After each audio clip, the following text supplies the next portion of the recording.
there are many games that deal with clashing clans of humans, orcs, elves, everything like that. So today we're going to look at a game that takes a spin on that very concept. We're going to look at Warage, the card game.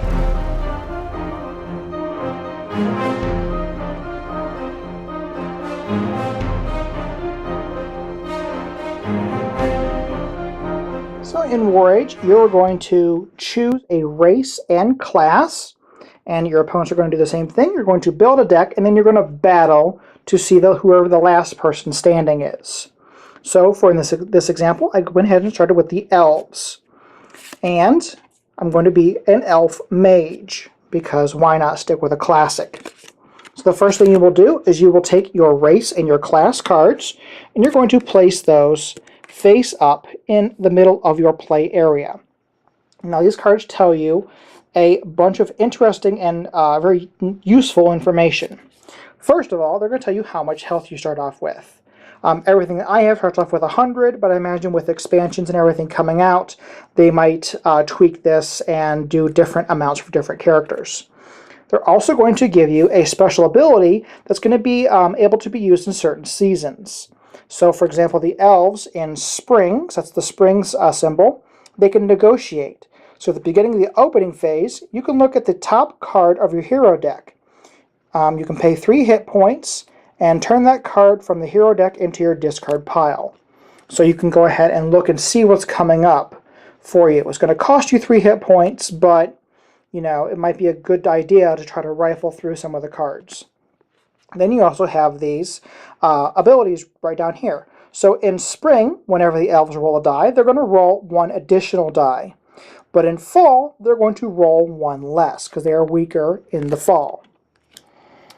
Then they're going to look at their class ability, and the class ability just has a lot of flavor text right over here, but these numbers down here are what is most important. So the first number here is your melee attack. So the elves don't have very good melee, so they only have a 4. Next up is your defense, which is a 6, and then your magic, which is 14. Then on the other side here, those are all of the slots that you have available. The blue number is how many magic slots you have available, and the red number, or orange number at least on my cards here, is the number of slots you have available for equipment. Now that's the max number that you can have out and available to you. Then you're going to build a deck. I had some pre-made decks, which made it easier to get into the game. To show you what some of the cards are in the game, let's go through some of them. So you have cards right here with the red board, and they'll say flash on them. Now flash cards can be used at any time. They can be used on your opponent's turn, if you would like. So you can go ahead and spend that. Now all the cards here have a cost here. In this cost, you actually spend life to be able to play the cards. So to play this armor seal card, you must spend 4 life to be able to play that card. And there are equipment cards like this bone collar. Now it's going to cost 10 to come out, and it's going to take up 1 equipment slot, but it's going to give you a +4 melee buff. So you'll have 4 additional, and the elves kind of need that melee buff most definitely. Let's see here, what else can I show you here? Oh, here's a specific equipment card. Some equipment cards have a slot location on them. So the wizard's hat is a helmet, so it can only be placed in the helmet slot, and you can only be wearing 1 helmet at a time. So if I was to equip this, I will pay my 5 health, and I will place that on top of my character to show that my character is wearing a helmet. Also, some of these cards have this smaller yellow number. If you ever want to, you can go ahead and throw this card into your discard pile, and you will regain that much health. So that is something really cool. You can try to get stuff back. There are helper cards. Now, helper cards are never equipped, but helper cards will usually give you some kind of really cool bonus. They have a defense on them because they can be attacked. So that is pretty interesting. There are magic cards, which the magic cards are going to take up a slot, and you must ready a magic spell before you can use it.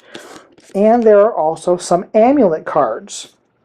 Now, amulet cards take up a slot, and you can only have one amulet out at a time unless another amulet allows you to do something different.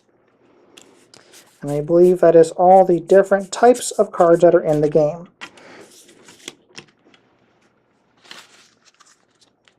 There is also the Seasons deck. So the Seasons deck is shuffled at the very beginning of the game, and then the top season card is flipped over, and that is the season that you are playing in. Now the only time the season will change is if when another player rolls a die in a combat. Just grab a die here. So whenever a die is rolled in combat, if you ever roll a 6 at the end of the turn, a new season will be flipped over and the season will change. So at the beginning of the game, everybody's going to start off with 5 cards in their hand. So I've got a whole bunch of flashes and some equipment. So let's just say I am the first player. So I'm going to move my deck off to the side, move that deck up there a little bit. And the first thing we're going to do is you're going to draw 2 cards. So let's go ahead and draw. We have a wizard's hat and we have a falcon. Now you go into your first equip phase. So the very first equip phase is you're going to go ahead and you're going to equip whatever you want to equip. So let's just say I'm going to go ahead and I'm going to equip a bone collar. So that bone collar will be available there. And you know what? I'm just going to go ahead, I'm going to throw on a wizard's hat. So my elf will be styling in a really cool wizard's hat. And I'm going to go ahead and I'm going to put out this falcon card. What the falcon card does is in each of your opening phases, you're going to roll a die, and if you get 4 or more, you get to get an extra card, which is really, really cool. So I'm going to go ahead and put all those out. I'm just going to go ahead and turn the falcon there because helpers don't immediately work on their very first turn. But after your first turn, they will be available to you. So then you look at how much life you have spent. So I spent 27 total. I'm going to go ahead and deduct that from my score. We were just using pen and paper, but if you want to use your cell phone or however you want to determine what your score is. So I go ahead and deduct that from my score. Now let's say this wasn't the first turn, because the first turn you can't attack. But if I wanted to, I can go ahead and I can attack my opponent. First thing you're going to do is you're going to do a melee attack. To do a melee attack, you look at your melee score. So looking at my regular attack score, I have my bone collar, which gives me a +4 bonus. My hat doesn't give me any bonus for that, and I start off with 4 points. So I have a base score of 8. Then I'm going to go ahead, I'm going to roll a die and add that to my score. Now, note it is springtime, because that's what the season is. So as an elf, I get to roll an extra die. You always get to roll a minimum of 1 die, unless, well, the elves are in fall, and they don't get to roll any dice because they lose a die. But in spring, the elves get to roll 2 dice. I'm going to roll that. I'm going to add 6 to my total. And that'll go against my opponent's score. They're going to roll a die and include their defense score and any buffs that they already have. And we're going to compare the total there.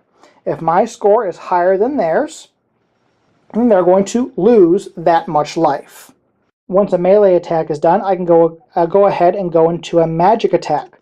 So let's just say that my elf had this magic lightning already attached and had been attached and activated.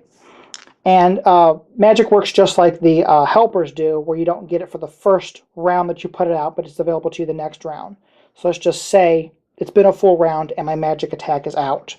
So this lightning takes up 1 magic slot, and it gives me +7 magic attack. So I can use this lightning to attack my opponent. So I'm going to go ahead, and since it is still spring, I'm going to roll these 2 dice. So I got 3 plus my 7 plus my 14. So all that is going to blast over to my opponent and compare to their defense. Now, if their defense is, of course, lower, they're going to take that much in damage. But let's also just say that I happen to have a second magic lightning attached to my hero. What I could do is I could actually do two separate attacks. So I can do a +7 attack and go ahead and use up that magic lightning, and then I could do another one, which is another +7, or if I really want to, I can combine this and make this one massive attack. So adding those together, getting +14. So it's your choice how you want to do that. The melee, however, you only get one attack. Magic, you can do multiple pip, pip, pip, and you can try to knock them out. You're trying to knock your opponent all the way down to 0 hit points. The last person standing, because you can play this with more than 2 players, last person standing is the winner of the game. This program is part of the Pathological Nerdcasters Network. Find more at pncn.rocks, where all the geeks come to play. If you enjoy building decks, Warage is definitely a game for you. The game does come with some pre-made decks, and it's really easy to jump in, but I think a lot of the fun is trying to figure out combinations and try to figure out how to build the best deck with each class and a race combination. So if this game looks like something that you'd be interested in, please look for it on Kickstarter. It is on right now. They have already met their goal, so this game will be published and made available to you.